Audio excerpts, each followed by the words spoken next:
Hello everyone, little Friday gathering for you. Happy to say John Greene, Group Sports Editor for Sunday Editions, is here once again. John, hello. This is becoming a bit of a habit. That's a good thing, by the way, Don. Which, me being here, or are you slagging me off right at the start? Well, Aidan O'Hara, Deputy Group Head of Sport, once again with us, Aidan. Good job. Along. And look what the cat has dragged in. Dave McIntyre, commentator, Virgin Media Television, Premier Sports, Sky Sports, whoever will pay him really. Indeed. Open for business. Good to have you in. Yeah, thanks for having me. Delighted. We've a lot to get through. I might just start, if we could, on, I think, one of the great sporting events of this weekend, and not large really in Irish life over the last couple of decades. It is Dublin Marathon Day on Sunday, and it's just such a success story. The first race was in, anyone care to guess? 1980. All right, if you know, you know. Is it? Okay. You did know. You didn't know. Roughly around then. Anyway. You were correct. So a grand total of 1,420 people finished in 1980. There have been just over 2,000 entries. Fast forward to today, 22,500 people will set off on Sunday, and yet 40,000 people would have applied for the race. So they're turning the guts of Dublin away. And it just throws up lots of these very lovely stories, the best of humanity in many respects. So you'll have seen Colin Farrell is pushing Emma Fogarty. So that kind of charitable aspect is such a part of it. There are stories like James Gillivan from Athlone. So his dad, Andy, died of motor neuron disease this year. So he is running 4 marathons in 4 days to remember his dad and raise money. So he's going to go Athlone to Mullingar today, I would think, or maybe yesterday. Mullingar to Enfield, Enfield to Dublin on Saturday, and then he'll run the Dublin Marathon on Sunday. So 4 marathons in 4 days. And then can I give a shout out to Colette O'Hagan. Colette would never get a mention otherwise, really, when it comes to sport. And yet what she has done is amazing. Colette is 75 years old. She is a grandmother from Dundalk. She ran her first marathon in 1990. And on Sunday, she is running her 1,000th marathon. She's the first Irish female runner in so much as anybody can check to do so. And so there she is. She said, never in my wildest dreams when I ran my first one in 1990 did I think I'd run 1,000 of these things. And yet away she goes on Sunday. So her backstory is amazing, actually. There's we've a bit about her on Sunday. She's fostered a huge number of children, as well as raising her own family. She's a grandmother. She intends, Sunday is her 1,000th marathon. Yeah. She still has nearly 20, she reckons, to do before the end of this year. So she's done, last year the Dublin Marathon was, I think, her 900th, give or take. So she's done 100 marathons in the last year, including, I think, 10 in a row somewhere. Wow. So 10 in 10 days? Yeah. At 75 years of age. It's astonishing. Foster care is one of the great things anybody does. I mean, adoption, I guess there's an obvious upside in that, you know, it's such a gift for your family. But to foster and fall in love with a child and hand child back when the time is right, I can't even imagine doing that. She's a line about one day, some good few years ago, getting ready to go for a run, and there was 10 kids in the kitchen. And she said it just filled, she said the kids and the running just filled her life with joy. You might explain her love for running, though. If you've got 10 kids in your kitchen, you might that was her me time, I guess. Yeah, it is. Amazing. So all these people are doing There's these a guy called, things. I was looking up just when I knew we were going to be talking about it, there's another guy called Gerard Copeland who's going to get the Lord Mayor's medal before the race. And he was in a skiing accident earlier this year. He dissected an artery. He's a runner. He's an established runner and coach. After his accident, he had 3 brain hemorrhages and a stroke. He had to learn to eat again. He had to learn to walk again. This is all just earlier this year, and he's going to run the marathon. And I think he will do it in under 4 hours. Now, I could be wrong about that, but I think that's his target. Yeah. I mean, that's just... The downside to all of these stories is that when you hear them, it just makes you realise how utterly useless and irrelevant you are in comparison to what these people are capable of achieving. Your face there when I said she ran 10 marathons in 10 days, it's just anyone that does any bit of exercise can immediately compute how incredible that is to do at that age as well. At any age, but at that age. Aidan's run 3. 3, yes. I've run 0. Dave? 0, and I fully intend never to run any marathons as well. John Greene? I was training to do one and I got sick, and I really wanted to do a marathon, and then I got sick, and then it's not something that I want to do now, funnily enough. Yes. It's gone. The itch, I didn't get, I was nearly there. I was about 2 weeks out from, no, sorry, I was a bit more. And then it just, the longing to do it left me. Yes, I've never had a great itch to do it. You've done 3, obviously. Would you recommend it? Yeah, I absolutely would. I think, as I said here before, like, Sunday is Dublin at its best. You have people consistently supporting. The atmosphere right throughout the race is incredible. I think it depends what stage you're at in terms of when you're spectating, whether you think that looks great. You know, if you're at about 8 miles and you see people coming through and they're waving to you and they're high-fiving and all this kind of stuff, and they're, you know, tapping signs that kids have made and all that, it's great. And then you see them around 19 miles or 20 miles or 21 miles, and you start to say, "Ooh, maybe not so much of a good idea." But look, it's like most of these things. If you train for it, you can train for anything. It might go wrong on the day. But the thought of the training that I find monotonous and painful. Yeah, the idea of that's the thing. You're doing 21 miles on a Sunday in August or September, often on your own. If you find a group to train with, that's massive because you'll drag each other around. But if you're trying to train on your own, and you know, if you've family or whatever or other commitments, and saying, "Listen, I'm going out for 3 hours, and by the way, I won't be in great shape for the rest of the day either." Yeah, it doesn't. It's there's a great atmosphere around. I came into the year I planned to run it, and I couldn't. I came in and followed it around, cycled around, and the atmosphere was just incredible. If anyone's around, it's worth the best just going on. Absolutely, it's the best of people. Is it? Yeah, well, it must be. But I've never actually felt the inclination even to come in and just cheer on randomers. Well, I was training with a group, so I wanted to kind of see it through. You were invested. Yeah, okay. I wanted to see it through, and I followed people. I jumped around the place to follow them. Oh, so you picked them up at different spots around the course. Yeah. I was thinking we might segue into fitness generally. So I was looking at the latest figures to see just how fit we are officially, at least. Sport Ireland have an Irish Sport Monitor, and so the 2023 report was in lately. So apparently our record 2 million adults participate in sport once a week. So basically 47% of us participate in sport once a week. And that's up from 43% in 2017, 47% now, and the target is to get to 60% by 2027. We're pretty good on gender balance, by the way. For women, it's 46% do it once a week, 49% of men, hence the 47% overall total. Actually, the big disparity is in socioeconomic. I mean, we often talk gender, but I think for all participation, socioeconomic is a bigger figure. There's a 20% difference between the upper echelons and the lower. The most popular sporting participation, by a landslide, the most popular thing people do, 17%, for their weekly exercise is personal exercise. 8% swimming, 7% do running, 5% cycling, 4% soccer, 3% weights, 3% golf, 3% Gaelic football. But by a landslide, I guess, 17% of people do personal exercise. I think swimming has just passed out rugby in the last year, or running. Sorry, it has. In the last year, 8%, running 7%.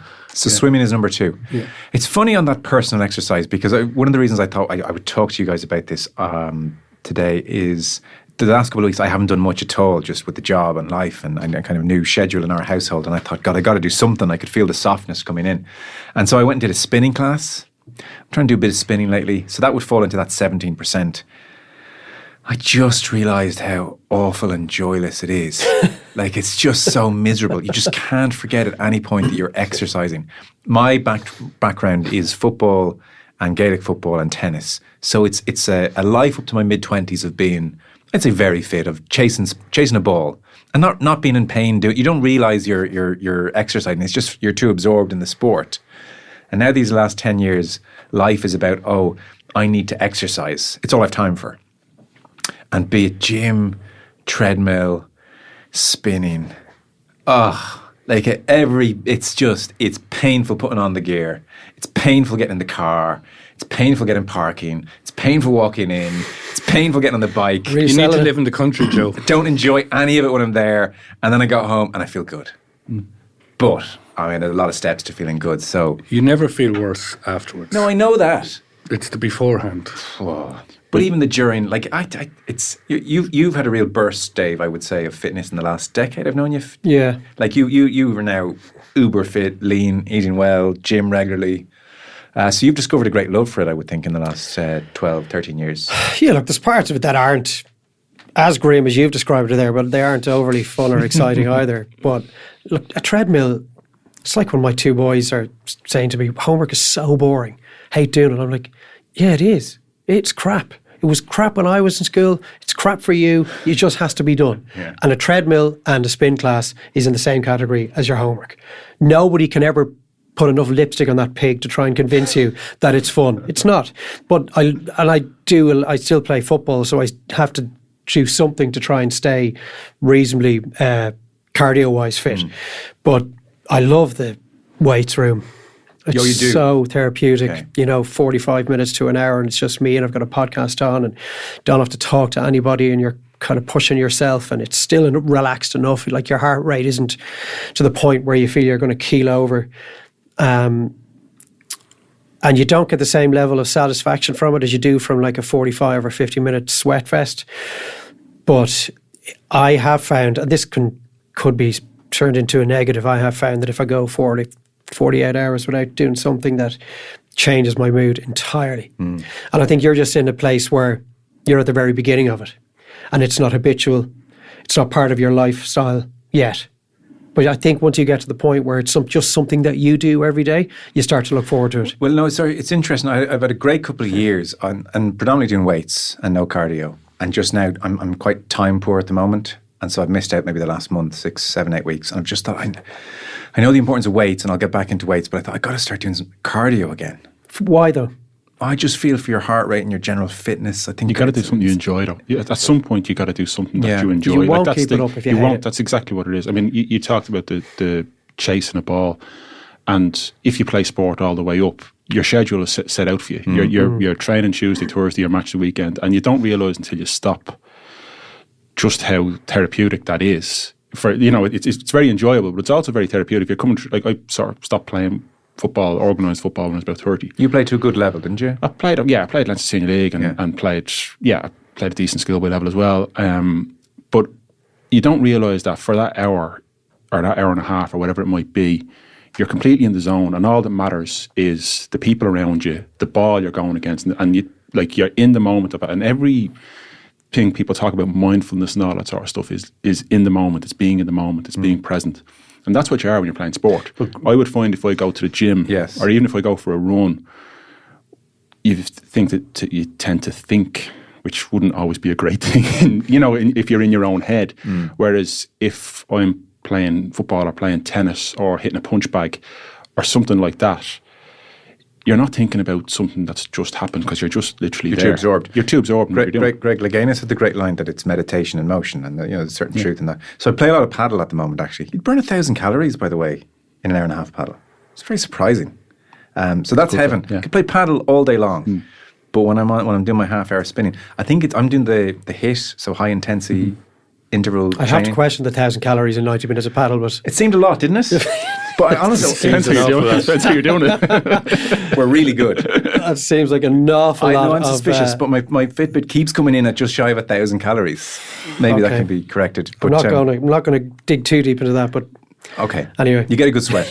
But the interval training is difficult because obviously, that's where you might do 20, 30, 45 seconds of 100% effort, and then you taper it down and it can be spinning, it can be like full body workouts, either with weights or just your body weights or whatever. So that's never pleasant because 100% always destroys you.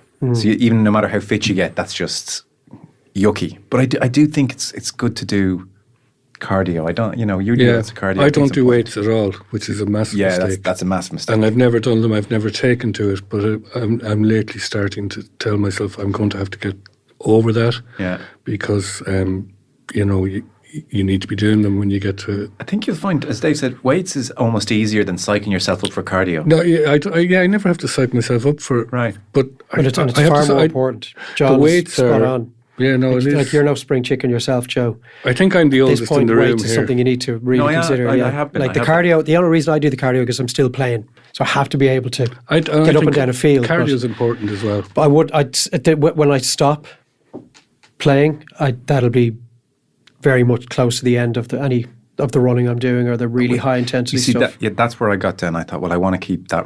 Here's a study, because past the age of 30, 99% of people never sprint again in their lives. And I didn't want that. You Okay. think about that, you know? Yeah. Well, maybe if you keep that, if it's something like 1 day a week, Yeah. just to get that heart rate up and feel like you're really pushing yourself. But at our age, and nobody in this room is it's the right side of 40, unfortunately. I am. Oh, you still are? Yeah. Right, okay. Us three aren't. The amount of people that you hear speaking about the importance of Weights, yeah. muscle mass, because that is what, once you get past 30, And bone density and all that sort and of stuff. bone density just starts to Especially drop for off women. massively. It's really important for very women. important. And your legs weights, by the way. Don't just do bicep curls like Dave, like proper weights. I'm I can see the gonna- bottom half over the table there. I'm going to have to try and get over that because, like, I'm doing cardio 4 times a week. Are you? Good man. Brilliant. Like, I do something every day. It's 7 days. I do something. Sometimes I do 2 things, but I do at least 1 thing every day. Right. And it might be just a half an hour. When do you do it, by the way? I'm just finding at the moment, since I started this job, you get home at 5, it's dark, it's I do it tiredness when I sets in. can, but generally in the evening. Do you? Yeah. Generally, and it's not always. I rarely go to the gym. I don't like the gym. It's nearly always outdoor. But no, like last night, I did just 30 minutes on a treadmill, listening to the rugby podcast yesterday. But I tried to get outdoors, so it'll be some kind of a jog, a walk, or a swim, or 2 from those 3, depending on. Even on a Saturday, I've in the office a long day. I take 40 minutes at lunchtime, and I'll try and do a walk at a decent pace for 40 minutes. What is everybody's sense? And it's anecdotal, so it's obviously not kind of scientifically reliable information we're about to give. But I'm just curious, an anecdotal sense of general fitness in the country, because that stat reads as not terrible. 47, well, not great either. 40, I would say that's not great. 47% do it once a week. So that means 53% of people are not even exercising at all as adults once a week. Is there a breakdown in age? Adults, obviously, anybody over the age of 70. The older you get, the more tapers off. Because I have found there's nobody in either kind of relatively large circle of friends that I have, 2 or 3 sort of groups, school, college, lads from home, etc., that aren't doing something regularly, 3, 4, 5 days a week. There's literally none of them. They're all doing something. Some of them are into their cardio, some of them are into their weights, some of them play a lot of golf, a lot of tennis, a lot of swimming, but they're all active. Yeah. And so I again, think it's that says a lot anecdotal. about you and your group of friends. This is a lot of people. Yeah. I'm talking about like 30 adults here. They'd all do something, which I find hugely encouraging. And there's definitely a sense of, there's a little bit of peer pressure. There's a little bit of triggering when you see somebody doing something at this age. Well, why I should be doing something myself. So there's an influence right across the group on people to get up off their ass and do something. But it's more the 25 to 35 age group that I would be worried about. I just don't think there's enough going on with those people. A lot of people nowadays, they get to the age of 35 and think, I need to make a change here, and they do go and make the change. There is that midlife, but where nature and your metabolism stops looking after you. I think a lot of people say, "Oh, But when God." you stop and getting that's away with it. anecdotal, but the numbers will tell you that actually the opposite, that as people get older, the numbers fall away. Falls off, yeah. You know, like That's when it's the I most can think of important. several people and their groups of friends, none of whom exercise. You know, and the point Joe made at the start is a really, really important one, and it's the socioeconomic side to this, and it is a huge factor. If you come from a nice area that has a nice school, that has some kind of a accessible sports club, the chances of you exercising go up Yeah. hugely. The cost of that as well, John, is another factor. Before, I don't know if you remember, before the budget, there was this thing floated. You know, there's always these things floated before the budget, and one of them was about getting a tax credit for gym membership. I mean, the most insane, ridiculous idea that could be out there. I mean, who's that benefiting? It's benefiting a small group of people like us who have gym membership. Yeah. It is not actually getting to the core of targeting the people that need to be targeted and educated and have exercise made accessible to them. And, you know, that's still a big problem. It has improved, but it is still a big problem that we have in this country. And one person actually phoned in, it was a radio phone-in show talking about it. I couldn't believe it. It was given this credence, but one person phoned in from a boxing club. And like, as we know, boxing does incredible work in areas that other sports don't get to. Talking about like that this was a crazy idea, and in the short time he was on the phone, he had two much better ideas. One was getting rid of allowing sports clubs to have charitable status, so that if I run a sports club and I raise 10,000 to do a building project, all of that 10,000 goes directly into the building project, not 60% of it, because the rest has to be paid in VAT or in tax. Well, in the taxes. That was one, and the second one he had was to give tax credits to volunteers in sports clubs. Now, I understand that would be an extremely difficult thing to implement, but it was an immediately much better idea than this idea that you would reward gym membership with a tax credit. Yeah, for me to go and sit in the jacuzzi. Yeah. That might be part of your problem then as well. So it's that side of it that we've struggled with, and the other side that we've struggled with is developing our schools still. With PE. Well, PE. So, and by the way, can I just? I'm not a slob here. I exercise. I've had a bad couple of weeks. That's all. There's on the run. A character assassination here. You've assassinated your own character. None of the three of us made that point. Just talking about how miserable exercise for exercise's sake can be. Yes, it's a reality. It can be boring. It's boring as hell. But if you find something, and like people, they've said that about enjoying lifting weights. Yeah. Some people enjoy running. Some people enjoy spinning, believe it or not. Whatever it is that you enjoy, you find what you enjoy, because it's the only thing you'll keep coming back to. Eventually, the reason why gym memberships go up in January and then, attendance in them plummets in February, March, because people go there and actually, I don't really like this. That's the thing. So they stop going. Yeah. So it's very difficult, homework comparisons aside, it's difficult to consistently force yourself to do something, force yourself to eat something, force yourself to do anything that you don't like doing. You just won't do it. Yeah. I didn't do a spinning class. Maybe that was where I went wrong. I had some dude shouting at me on YouTube. But if you haven't had exposure to it in school, the chances of you coming to it later in life are less. Big time. It's a lovely thing when you see somebody who wasn't in the habit of exercising in their teens and 20s, and they have this or played any sport, they blossom in their 30s and they're so happy for it. Like, it's just so good. A lot of marathon runners would be good examples of that. Colette O'Hagan, who we mentioned earlier, didn't run until she was 41. Right. And now she's done 1,000. Now she's done 1,000. Wow. That's 30 a year in 34 years. That is our inspiration for the weekend. On the PE point, and we'll finish up on this then, other topics to get to. Yeah, I remember I interviewed Neil Martin about this a couple of years ago, and he's like, we'll do something about this. I don't think they've done much. So basically, kids in PE per week at primary level are getting 85 minutes a week, and at secondary are getting 73 minutes a week. So what, we'll split the difference. We'll call it about 80 minutes a week the kids are getting from PE. Now, obviously, the recommendation is that kids get 60 minutes of exercise a day. Like, I really argue for several reasons. One, the socioeconomic point looms large, which means if the state wants to ultimately, even for cynical reasons, save money on health spend down the line, when you have kids in your care at school, that is your best opportunity to address their health and making them physically literate and give them a love of sports. This is your chance where they're in your care for 6-7 hours a day, and we are coming up with a measly 80-odd minutes a week, which is so inferior to so many other countries around Europe. I mean, why they're learning insert subject you don't have much time for here and not doing PE every day for the guts of an hour is beyond me. And like, it's very difficult then for parents. They're picking kids up, they're working. It's like, okay, I now have to fit in an hour. Where do I get an hour of exercise for you in this country where it's dark at 4 o'clock? I mean, what are you going to do here? You've just been in school all day. Why couldn't you have done something? And the worst part is we're going to get there in 20 years or 30 years or 50 years, and we're going to look back and go, did you realise in the 2020s your dad didn't do anything at school? I did, the teacher threw in a ball in PE once a week for 45 minutes because she didn't really have much interest in it.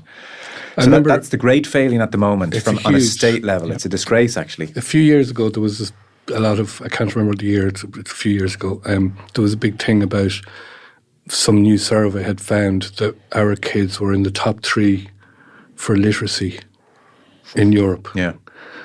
And around the same time, we also discovered, and there was a big thing about how great our education system is, and we love celebrating how great our education system is, despite this one huge failing that it has, which is that we also have among the most obese kids in Europe. And I think there's a balance to be struck there between reading and writing and running, 3 hours, we called them. It's a And no-brainer. it hasn't improved in 30 Saturday. years. Yeah, I yeah, left school. Well, facilities are 30 still a years ago, major and- problem for schools.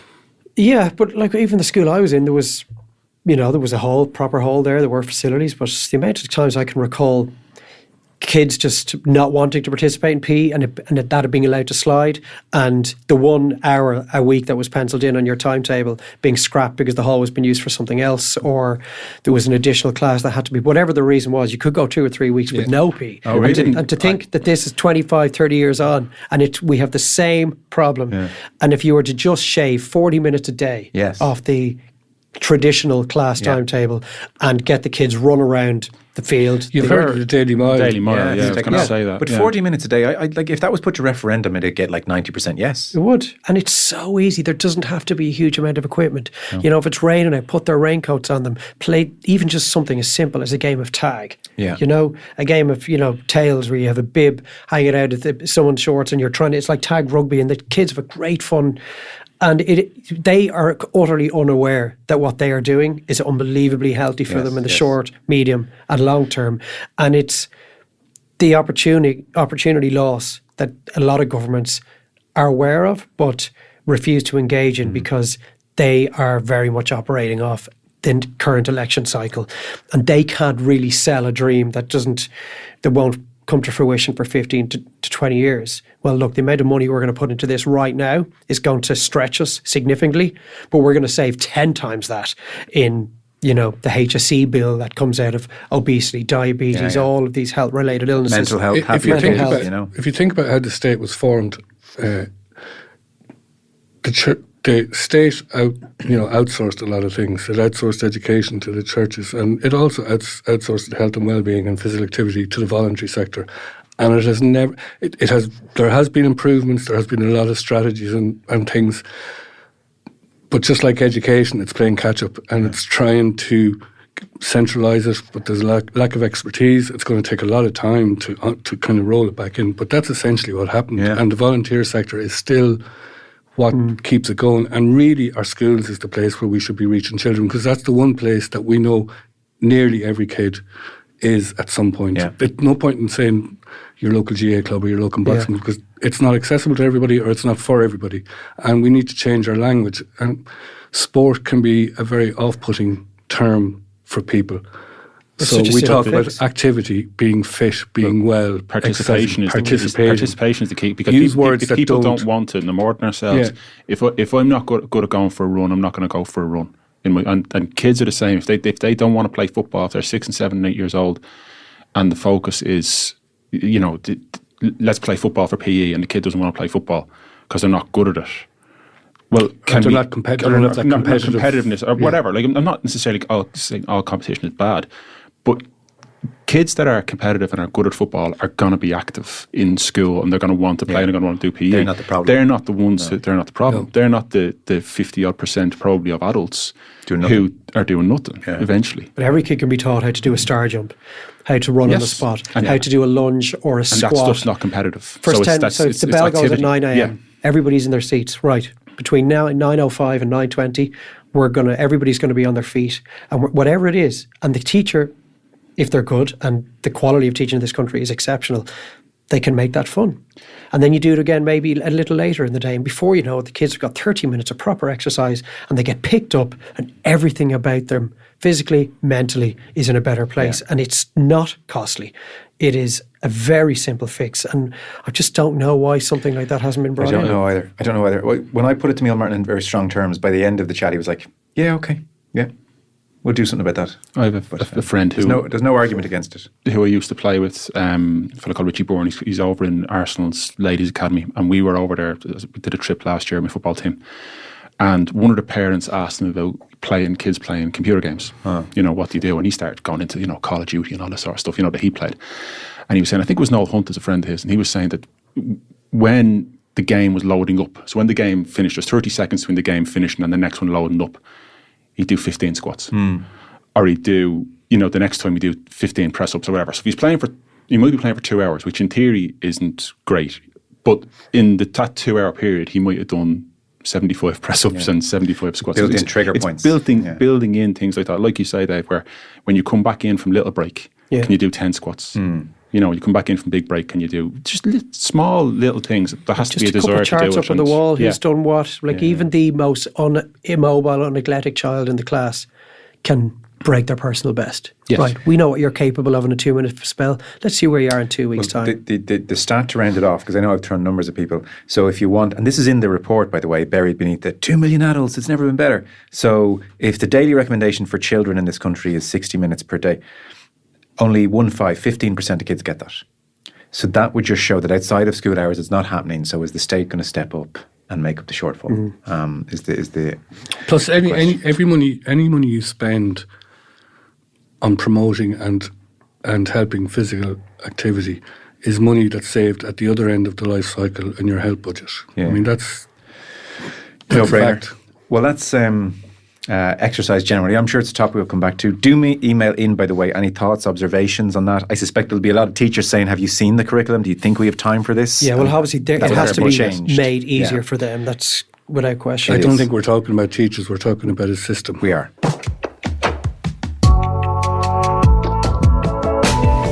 Indosport podcast at independent.ie if you want to get in touch. I have a couple of other things to zip through.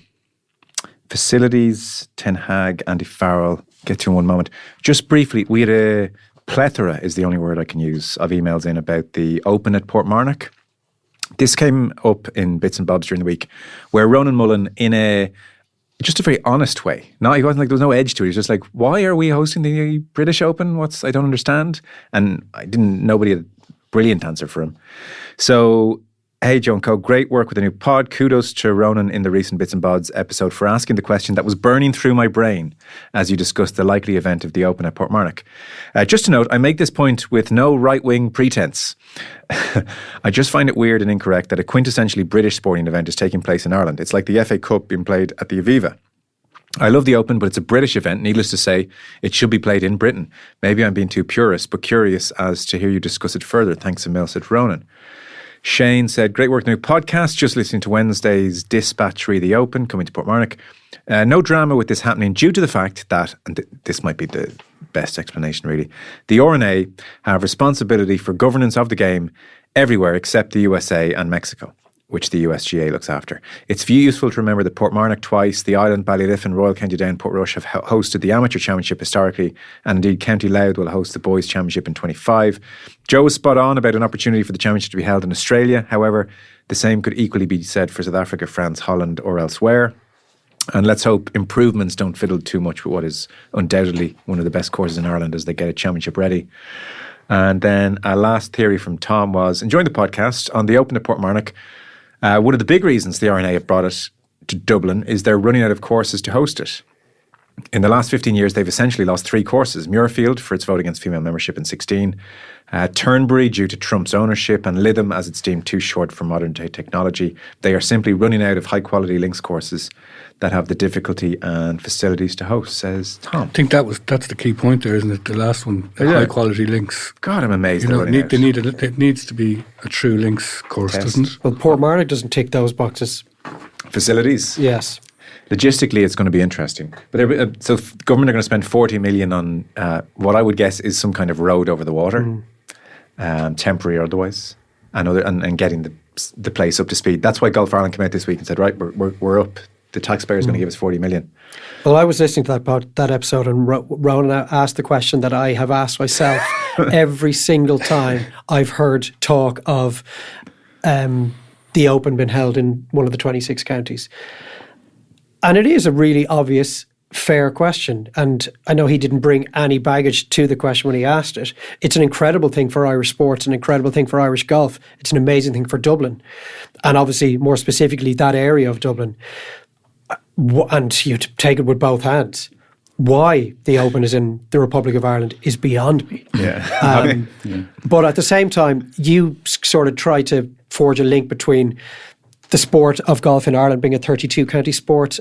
So it has a UK component. Tenuous, but I could see the point you were trying to make. But I'm sure there are a lot of members of the RNA, there are a lot of people involved in high-quality links golf courses in the United Kingdom that look at this decision and think, this beggars belief. It's like the Gary Neville Carragher talking about Thomas Tuchel. Like, why can't we have an English manager? Why do we have to bring in a German manager? Like, why can't we have our British Open in Britain? We have to go to Dublin for it. It does seem very odd. And when they're talking about the courses, they're running out of courses. I'm not sure how many courses they need. Yeah. 4 or 5. If they have 5 to cycle through every 5 years, I don't think people will be up in arms about going Port from. Rush is now in the mix. Yeah, that makes sense. absolutely. So there's a real sense of, okay, we'll take it. Yeah, take it. It's going. Yeah, absolutely. Starting out in journalism, one of the early lessons I got was the best questions are nearly always the ones that everybody thinks of straight away, but nobody asks. And do you have an obvious answer to that very simple question? No. I don't understand it, but I don't understand it, but I don't have a problem with it. Well, of course we don't have a problem with it. But I don't understand it. Ireland has no problem with hosting Open. I think you're a bit. I thought Joe's 32 county point was relevant. I have to say The golfing entity. Yeah. There's a UK component to our golfing landscape. and it's a very closely aligned with the RNA. I think that's as good as we're going to do. By the way, Dave McIntyre, you, I would say, for as long as I've known you, have been sat in front of a television on a Sunday evening. Is it a fixture in your life to watch golf? The last time I spoke to you about this, I would say 7, 8, 9 months ago, you said, as a consequence of Liv and the PGA Tour being diluted and Liv having no interest, you've gone from avid golf watcher to, in effect, not watching barely any? Zero. Outside of the majors and the Ryder Cup. And that is the habit of a lifetime. Open. That's the habit of a lifetime broken. Certainly 30 years of watching the PGA, as long as whatever Sky Sports was brought into the house first. Maybe from the age of about 12, 13 onwards, 15 onwards, I was watching the PGA Tour every Sunday night. And would find myself watching the early holes on a Friday afternoon or a Saturday afternoon. I would have watched a lot of the DP World Tour, European Tour as it used to be called, and the events that would on the BBC back in the day. But I just couldn't be bothered anymore. Look, partly it's circumstantial, the age I'm at, 2 young kids at home. I'm covering about 100 games a year as part of the job, and then there's any number of hours of prep that go into each of those games. So you're surrounded by games and sport all of the time. So when I do sit down to watch sport, I want it to mean something.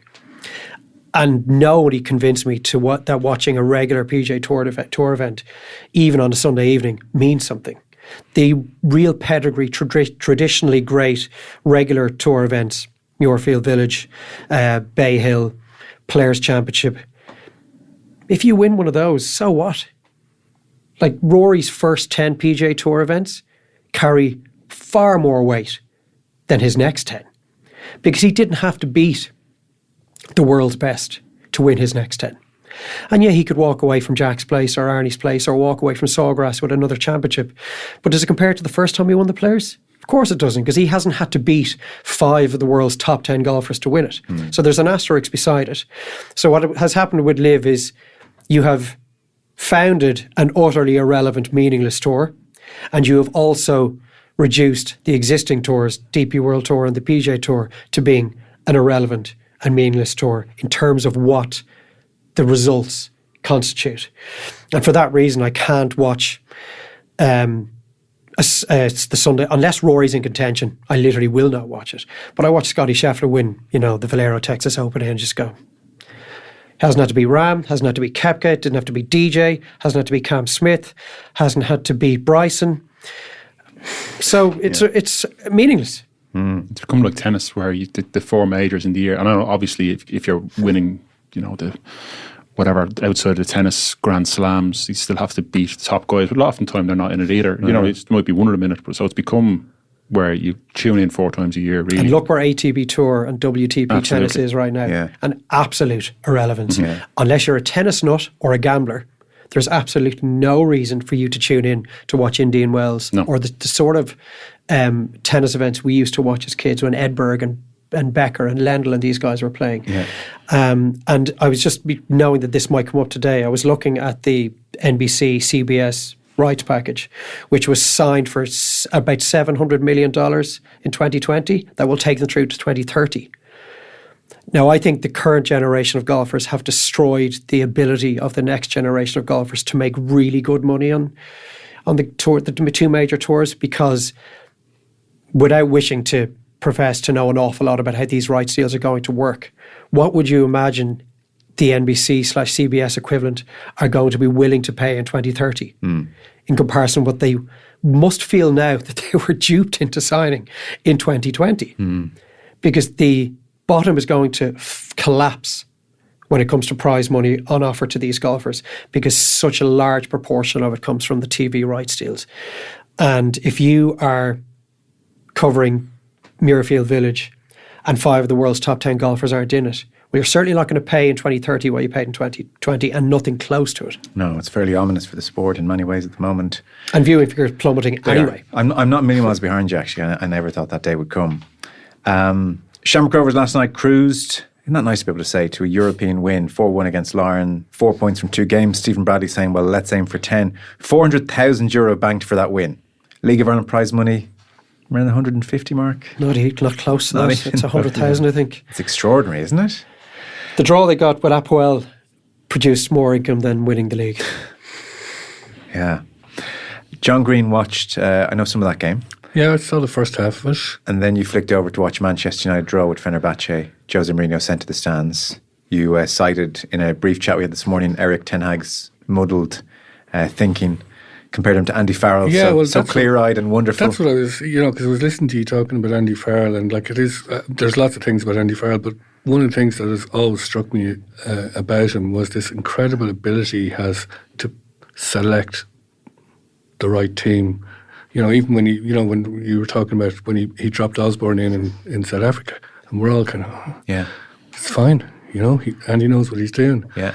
I'm watching Ten Hag last night, and he takes Mazraoui, who's been playing right full all year. Dallo, who's a right full, has been playing left full. So he's playing in his proper position last night of right full. Martin is out to the left, and he puts Mazraoui as his number 10 up front, as an attacking midfielder. He ran around the place and he's actually looked okay since he signed. He ran around the place like a headless chicken. So then Lindelof gives away that goal, gets hauled off. Martinez goes back in centre half. Now, by the way, I'm not saying I'm a football tactician. I'm just somebody who's watching who's watching a game of football. And he puts Martinez back in centre half. He keeps Dallo on the right. He takes Mazraoui, who's been his number 10, who hasn't played there at all this season. I don't know if he's ever played there in his career. I don't know enough about him. He puts him left full, which has been a problem for United this season because of the 2 injuries. And the next thing, he's given left-footed passes. He's got a left foot. So what's he doing over on the right when you're stuck for a left full and you're putting Dallo, who doesn't have a left foot, on the left? And I'm looking at him going, is this not really, you know better than me, Aidan, but is this not really basic stuff about setting your team up? And the one question which we keep asking is, what's the plan? I mean, that was a really, really poor Fenerbahce team last night. It was such a poor standard of football, that the game. It really was desperate. And what does Xerxes? I don't see the Xerxes thing. Yeah, I don't get the Xerxes. What does he do? Yeah, that's I think that what does he do thing could be asked about most of Manchester United signings for the last few years. And Martinez looks like the latest guy who's really a really good signing, who just is on a downward. Don't worry, we'll suck you down to our level, Martinez. We'll get clear the season. Okay, right, we'll sort that out. I got a text from a friend of mine last night who was a United fan, and it was when it was 1-0 at half time. He said, I mean, this game has to be won. This crowd are bang average. Yeah. And I sent a reply saying, you do realise that is the same text that Fenerbahce fans are sending all of their mates right now.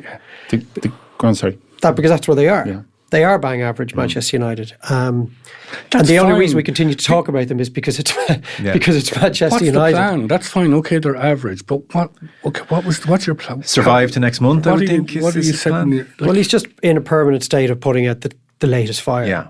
And he is in pure survival mode right now. Looking at the results recently, they've won very few games. It's 3 out of the first 12 games of the season. They've lost 1 in their last 9. So we remember the way Stephen Kenny used to spin statistics in the back end of his reign as Ireland manager. That is something that Ten Hag could point to and say, well, we're definitely more... lost more than 1 in 9, haven't they? No, they've only lost 1 of their last 9. Lost to Brighton, lost to Liverpool. Yeah, but they were before that. Were they? Yeah. God. Now, they've only won a couple in that. There's been so many draws, obviously. Villa, Twente, Porto, Crystal Palace, Fenerbahce. Okay. They're not winning any games, Yeah. but they are definitely harder to beat than they were last season. They're definitely not as open. But when you use the word plan, John, outside of the immediate term, I've absolutely no idea what the plan is. The plan is the ownership are just hoping that he somehow manages to turn this around and they don't have to sack him. And but they've there's a given him sense of 200 inevitability million. to it. Yeah. Well, the squad is a good squad. When I look at it on paper, I see a top 6 squad with the right manager, a squad that could punch above its weight and maybe get into a Champions League place, but you certainly don't see it happening under the current manager. I think like the craziness about watching United, they're actually very entertaining to watch as a neutral, because they're even within a half. You hear things of a game of 2 halves. Often something happens at half time.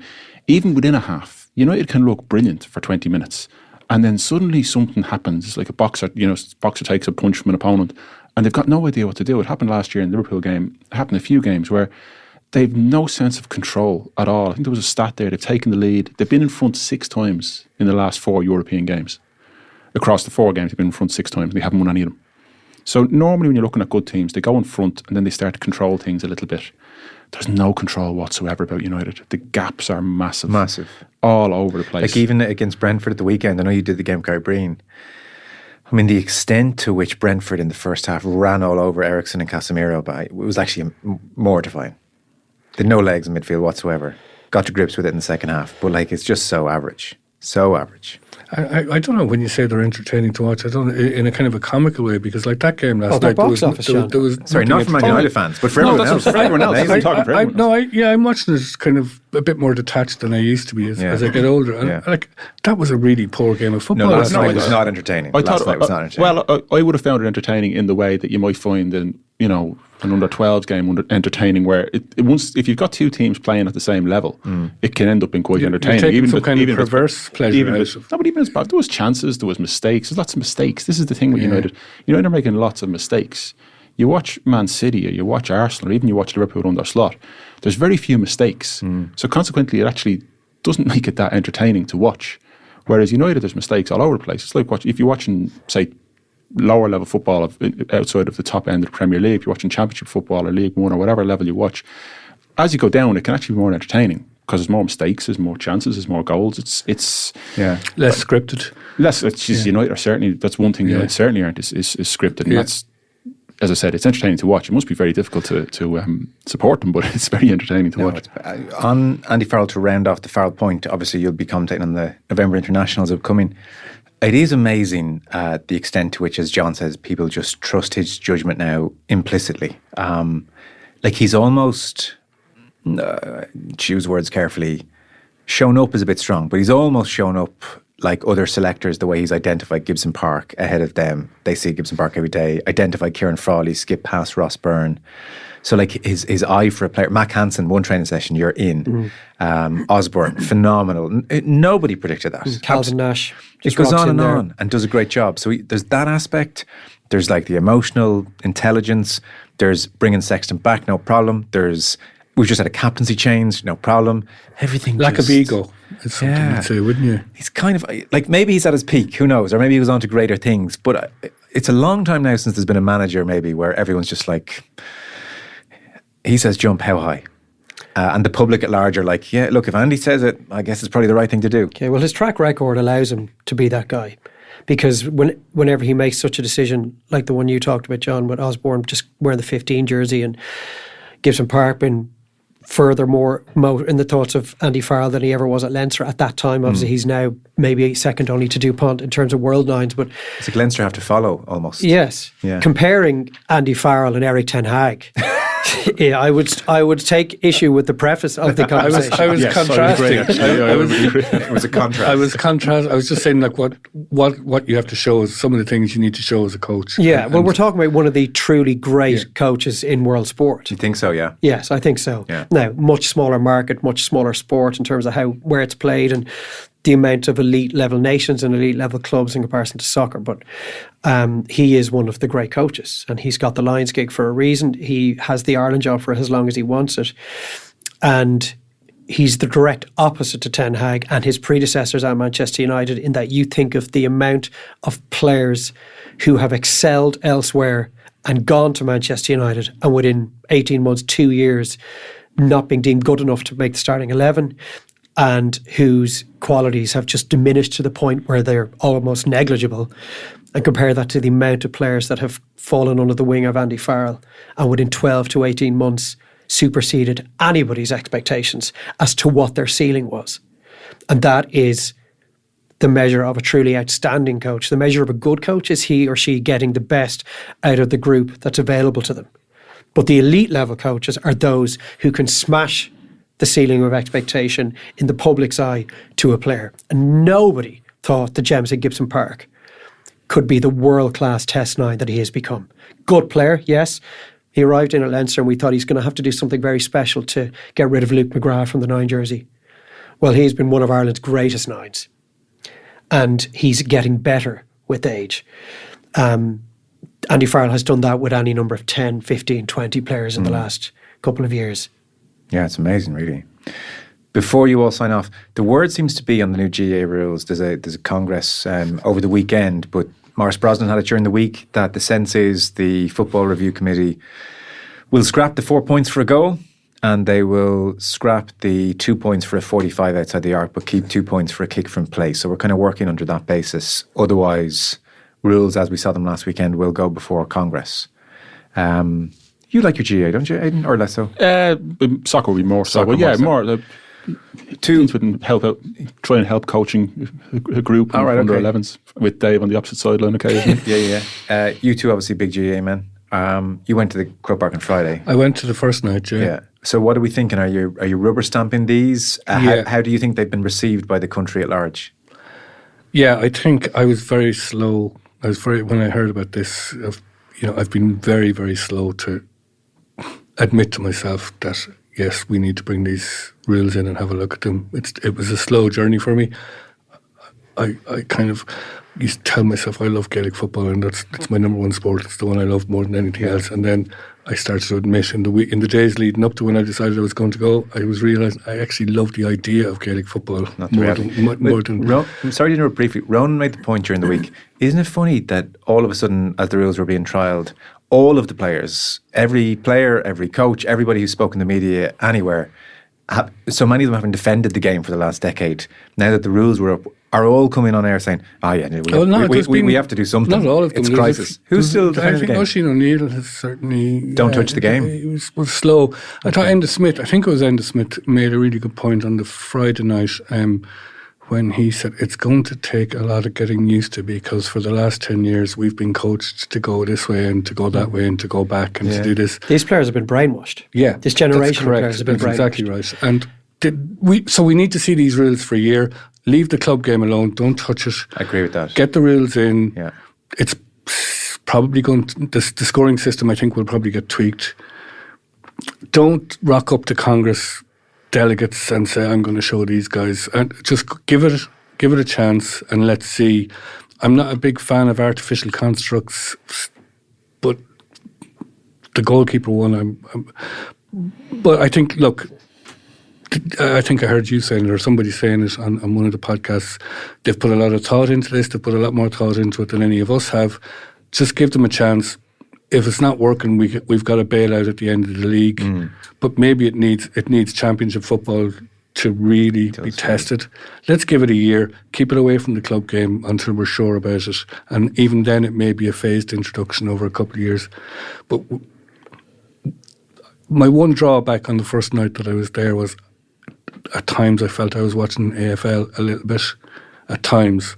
But in general, I think we should give them the benefit of the doubt. And AFL in that it was too up and down? Or? Yeah, it was sort of... But I think when it comes in next year, Championship, and again, I agree with you, we just have to see Championship. I guarantee you... it'll be coached out. And players will still be on side to side a huge amount. I think there'll be a real thought process where they'll go, hang on, just because they want us to kick it, why are we kicking it? Let's keep possession. We'll work our way into the half. And there's no way it'll be 3-on-3 at the back. Yeah, true. And then we'll break down 11 players. Yeah. But I don't think we're suddenly going to next year in the Championship see aimless kicking and big turnovers just because it's what the committee at large want. We need more data. We need more evidence, and we need jeopardy. And we didn't have it that weekend, but we saw enough to There's a competition in Meath that's starting up for the winter. It's kind of a regional thing, and I think they're going to try the rules in that. And I'm going to go to a few of the games because there will be jeopardy in those games, and it would be interesting to see, away from the bright lights of Croke Park, how it's refereed, how it's managed. Yeah. You know. David, you have commentated on many a Gaelic football match over the last number of years.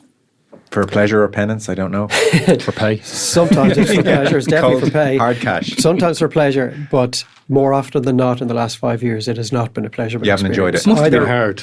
Well, either it's been too one-sided, or the Division 1 teams facing each other are both playing the same style, and even a traditionally expansive county like Kerry find themselves being reduced to just mirroring whatever the opposition are doing. And you know, the Kerry-Derry game in this year's All-Ireland quarter-final is case in point. You pretty much for certain knew that if you just went out and kicked the football with the kids in the garden for the first hour of the game, that you could walk back in and watch the last 10 minutes and the game was likely going to still be competitive, but you wouldn't really have missed an awful lot.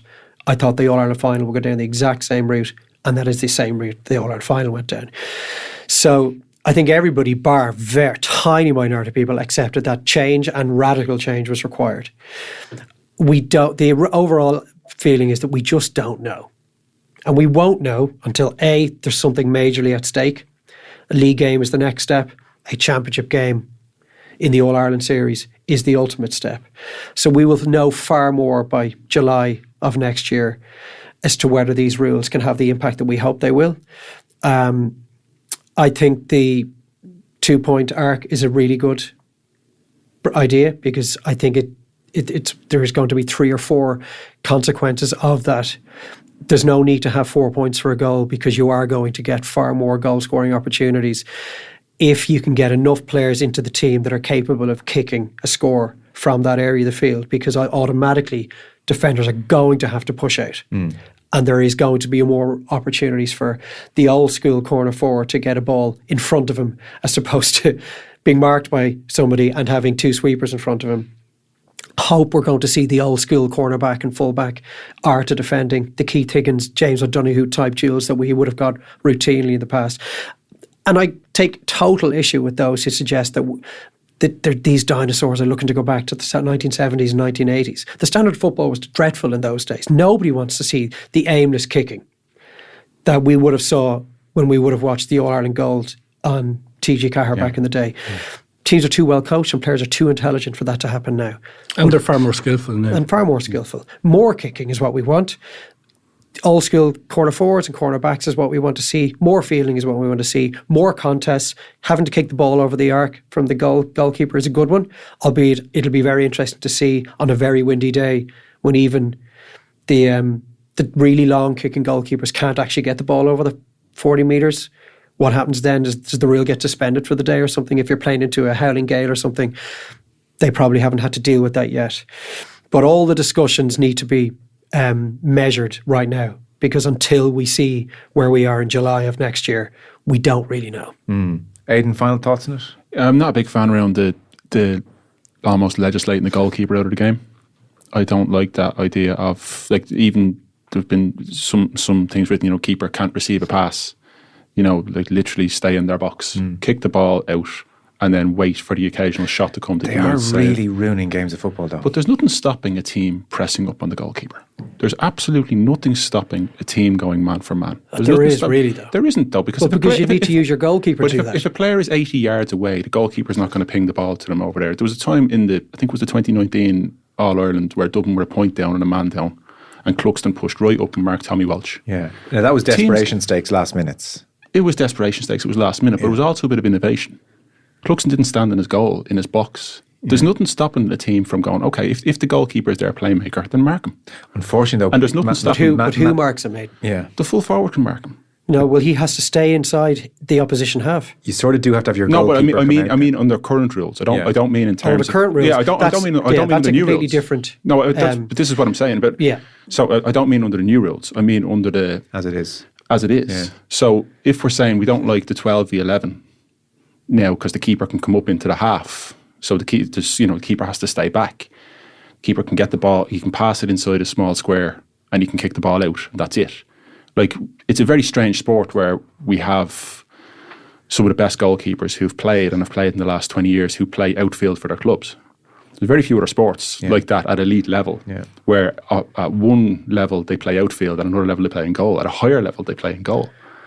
And the likes of Niall Morgan and you know, players like that who I think are great to watch. It's great to watch a goalkeeper going forward, and this idea then that they're actually going to take out that 12v11 potentially, that it might not get through, is it seems very strange to legislate around one particular position. But would you agree though that the way the current game is, we do need to legislate out this practice of goalkeeper sitting 15 metres inside his own half, and he's a constant outball for his teammates to check back, restart attacks, recycle. He's only a constant outball because no one pushes up on him. Yeah, but that's just the reality of how coaches have interpreted the best way to play. I mean, coaches could press up on him and it would be a better spectacle, but coaches have decided, well, that leaves us more open, so we're not going to do it. Do you think the coaches haven't spent a lot of time analysing how they push up on a goalkeeper? Because what's required as soon as the goalkeeper becomes part of the play is that your keeper has to pick up the corner forward, and your corner forward has to pick up a wing forward, and your wing back has to then go into midfield. Yeah, they're just not doing it that way. That's not feasible in the cut and thrust of a game. But you're not going to get a goalkeeper, if they're picking the ball up on their own 45 and being that out ball, a goalkeeper is not going to ping a ball 70 yards into the corner being marked by the goalkeeper. And the goalkeeper is an outfield player anyway. We were watching them walking forward, so they weren't even running. It was just walk. You'd have to concede you're right, but you'd also have to concede managers have made their decision and they ain't pressing the goalkeeper, so we sort of need to legislate it out. Look, it is a horrible spectacle watching the thing going back and forward and back and forward and back and forward. And side to side. It's not even back and forward, it's side to side. Yeah. I have a feeling that's one of those that will come in and will evolve itself out again in time when it corrects what it's there to correct. Why would you want to be a goalkeeper if you're not going to be allowed? Well, if you're not going to be allowed. Niall Morgan looked like he was really enjoying himself on the Friday night, watching him in the flesh, and apparently he ran 2 kilometres more than he would normally do in a game. But it was kind of fun watching him making his way forward. Then he'd cross the halfway line, and then he was active once he crossed the halfway line. It's like he turns green as soon as he crosses the halfway line. But the minute play broke down, like the speed he had to get back at. That's an element of it. So there's a bit of risk in it. Yeah. I saw Louth do it to Meath a couple of years ago in Navan. They pushed everybody up, including the goalkeeper, up to the halfway line, and they broke them down just in a league match. I can't remember the goalkeeper's name for Louth at the time. He was a corner forward who Mickey Hart had asked to play in goal, and he played as a wing back for when Meath were in possession. Really, really worked. Yeah, I think the number of goalkeepers that are going to do what Niall Morgan does true as well. Will be greatly reduced. Yeah. And that is going to help. And if we see the sorts of consequences that befell the poor unfortunate Oran Lynch multiple times in this year's championship occur with more frequency, the willingness for goalkeepers to venture that far forward, and then when the ball gets turned over have to sprint 50 metres back to their goal and do that multiple times I just think this rule will iron out the really risk-averse goalkeepers from the goalkeepers who are willing to throw caution to the wind. And in the heat of the hunt, there's going to be very few of those. Yeah. Well, it's going to be interesting. We liked Dara O'Shea's line during the week that we won't know how these rules play out until someone acts the bollocks. And we had an email in from some bollocks actor who said, at the moment, and I'm sure the FRC will sort this out ahead of time, but they imagine it had just been sprung on us in an All-Ireland semi-final. He said Tyrone, if they wanted to get around the rules, could have Darren McCurry as their goalkeeper, and Niall Morgan wears a number 15 jersey, and that means McCurry can just stay up where he usually stays, and Morgan can touch the ball all over the pitch, including his own half in his number 15 jersey. So all sorts of chicanery that will make this kind of fun. So it's going to be like the rugby situation. You're going to have, I would imagine, on full of that email, because I hadn't heard it mentioned before until that email, you're going to have to put brackets after a name, goalkeeper and designate on your team sheet. You know the way you have to do with your props, or you have to. But I don't know what happens if they say, our goalkeeper's McCurry. Well, then what do you do? So that's how Tyrone might get around. He's the goalkeeper. Yeah. Look, the truly negative coaches will have 6 months now to get stuck into these rules before the championship starts in April. And again, that's why I keep saying we just don't know until we see it all come out in the wash. But equally so, the expansive and ambitious coaches are going to find ways to punish goalkeepers, for example, for venturing too far forward. For example, a kick out. We didn't see anybody on Friday or Saturday standing behind the goalkeeper. None of the 3 guys who have to stay inside stayed behind the goalkeeper, who is a good 20 metres away. And if the kick out is turned over, he is in serious trouble. Yeah. So all these things will be studied now by these full-time coaches over the next few months, and in a year's time we'll be far more educated as to where we are. And look, if nothing else, it'll be fun. We're out of time. Fellas, enjoy your weekend. Thank you so much. We have John Greene, Group Sports Editor for Sunday editions here. We have Aidan O'Hara, Deputy Group Head of Sport, and Dave McIntyre, Commentator Extraordinaire. Thank you all very much, gents. Thanks, Joe. Thanks, Joe.